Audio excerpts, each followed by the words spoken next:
धनगर समाजाच्या वतीने धनगर समाज एसटी आरक्षण अंमलबजावणी करून प्रमाणपत्र देण्यात यावे या मागणीसाठी धनगर समाजाच्या वतीने भव्य रस्ता रोको आंदोलन करण्यात आलं।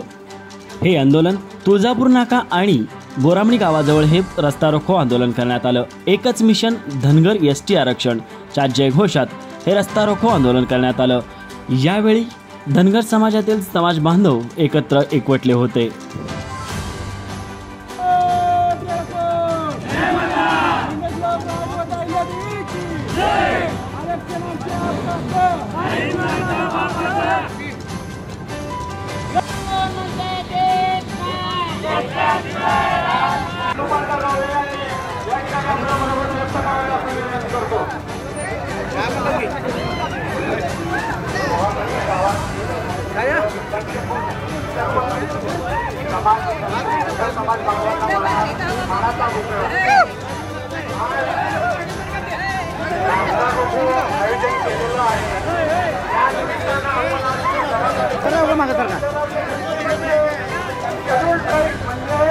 आदिवासी म्हणून आपल्याला जो अधिकार दिलेला आहे, काही समाज विघटक लोकांनी आपल्याला यापासून डावलले